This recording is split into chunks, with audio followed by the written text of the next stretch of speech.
Òkodoro Yorùbá tẹlifíṣàn ẹ̀ṣọ́ ní mara igba lé àṣà ní fa orílẹ̀-èdè sókè. Òkodoro Yorùbá tẹlifíṣàn kí ló fẹ́ tó bá ń bẹ̀.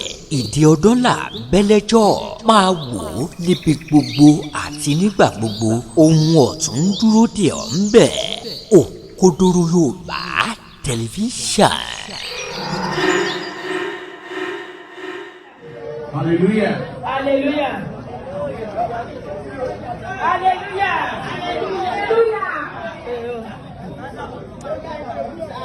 Orúkọ tèmi ni Bánkẹ́ Akírímísí. Mo ti wà metro sí at least àti rí gbogbo ọmọ tí mo bí ibi báyìí ni mo bí sí tí mo fi lọ lé ọmọ. So the only thing tí mo fẹ́ sọ nípa ṣọ́ọ̀ṣì ni wípé tí ògiri ò bá lanu aláǹgbá ò lè ráyè wọbẹ̀.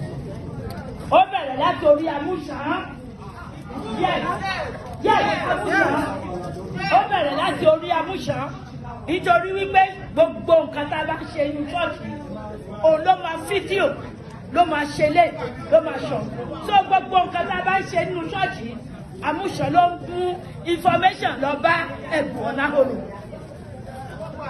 Gbogbo nǹkan tí ẹ̀nàhóró dẹ̀ ń ṣe àti amúṣàn kò lè possible.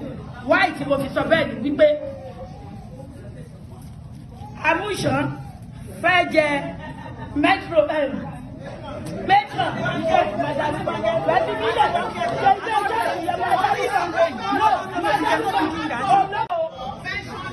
wọ́n ti kọ́kọ́ sọ so eléyìí tí ẹ̀bùn ń ṣe nínú ṣọ́ọ̀ṣì òlọ́pọ̀ àti gbogbo rúdò gbogbo kàtà gọ́ọ̀tù mi so wọ́n máa ń record wọ́n dẹ̀ máa ń sẹ́ǹdì ẹ̀ sí ẹ̀bùn wọ́n fẹ́ jẹ metro nínú dubai ní celestial church tẹ́lẹ̀ mo ti bẹ̀rẹ̀ láti coconut parish lẹ́kọ̀ọ́ ìgbà tí mo bẹ̀rẹ̀ láti coconut parish kò sí rúgùdù láàrin ṣọ́ọ̀ṣì kò sí pé mi ìgbọ́ tiẹ̀ mi ìgbọ́ tèmi àdúrà tá a lè gbà lójoojúmọ́ ó já lọ́sí àwọn ọmọ wa nítorí wípé tá a bá tàdúrà wa bá gbà ó máa gbà lérí àwọn ọmọ tí wọn bá jẹ́ kàdúrà wa gbà ó kú wọn pẹ̀lú ọlọ́run mo lè máa pàdúrà yìí. So wọ́n ṣe mítì pé kí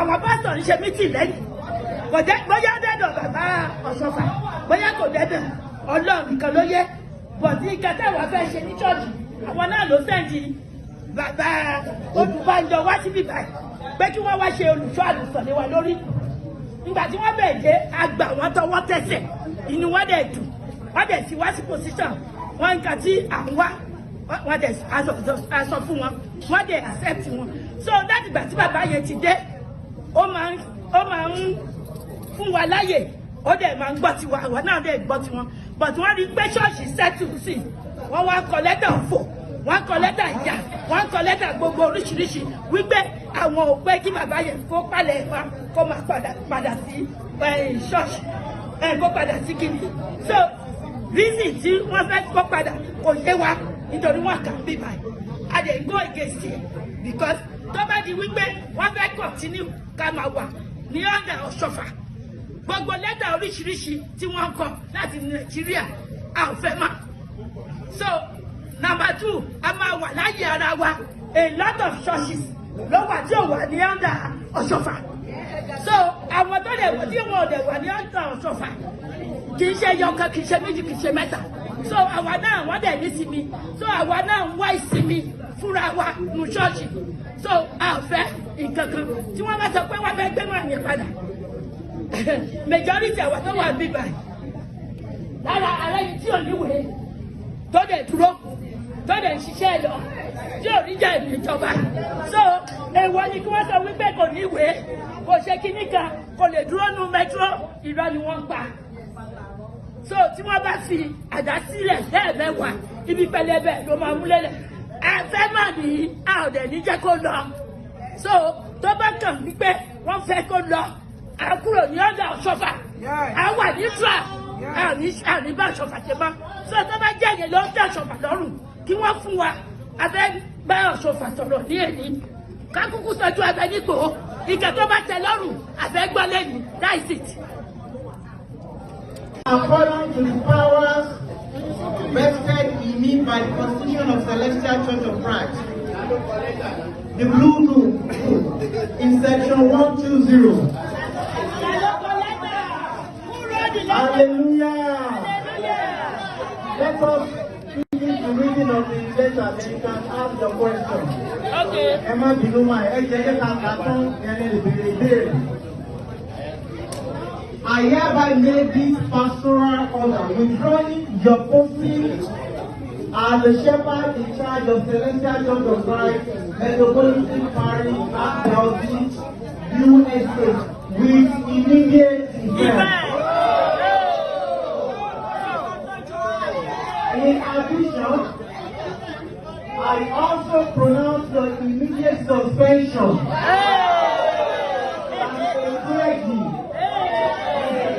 Church of Christ worldwide.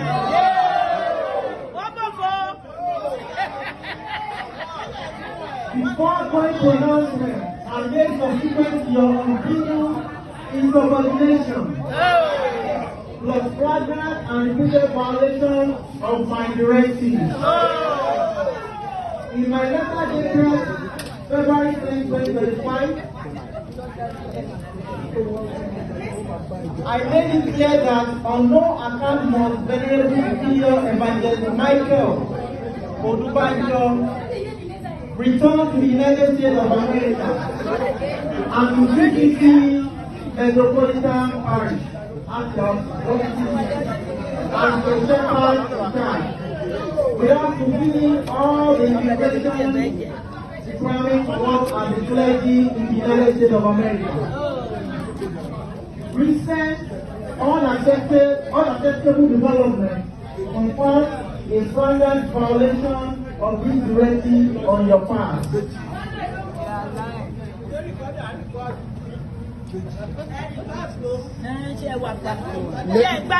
Ladies and gentlemen, I'm recording everything, and this is what they sent me. Again, They want me to record everything, so I can record your opinion. Elevated your insubordination to the level of passing verbal insult on the highly revered position and office of the pastor and the spiritual head of the Celestial Church of Christ worldwide. This is totally unacceptable. Therefore, the position as shepherd in charge of DCC, Metropolitan Parish, Washington DC is hereby withdrawn. Your status as the clergy of the Celestial Church of Christ.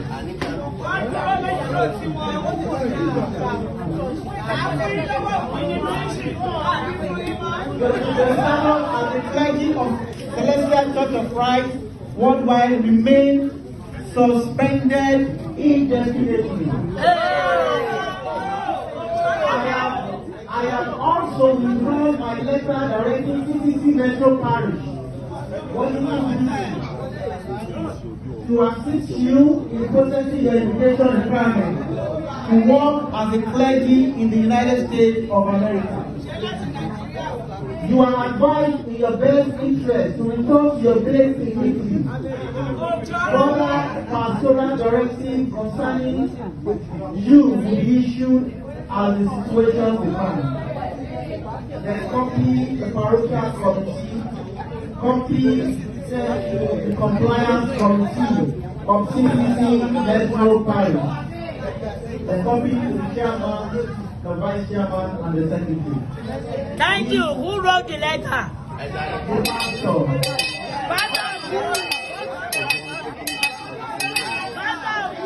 Pastor's office. From where?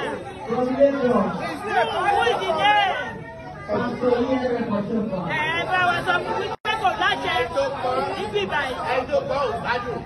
Hallelujah. Hallelujah. When we received the first letter yesterday, the parochial committee immediately set up an emergency meeting. So just to address the first one, but unfortunately before we could even talk about the first one, then the second one came under 24 hours. So we felt that we may have to come to the church. You elected us into this position. We are for you. And this kind of decision that I pass the church this way has to be decided by you. I'm sure you're happy how the church went today. And none of that will even happen, okay? So, this is why we are here. And we are giving the power back to the people. The letter purportedly came from the pastor's office. And now we are here at the church to make decisions. So we allow maybe one or two persons to speak, to comment on these letters.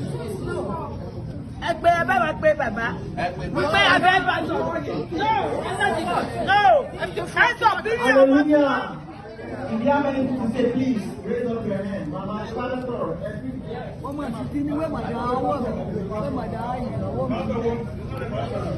Hello. Hallelujah. Hallelujah. Hallelujah. First of all, mo fẹ́ kẹ́ record well. My name is Mother Celestia Kehinde Showumi. I want it documented, and I want the pastor to see it. First, the letter you wrote. Pastor told us when he was when they told us to archdioceses. Only a senior under anybody. Only a senior under Balogun. Only a senior under Olorun. But from this letter, o copy Balogun. Not afraid then. Hopefully. Yeah, not afraid. That's a failure there, right there.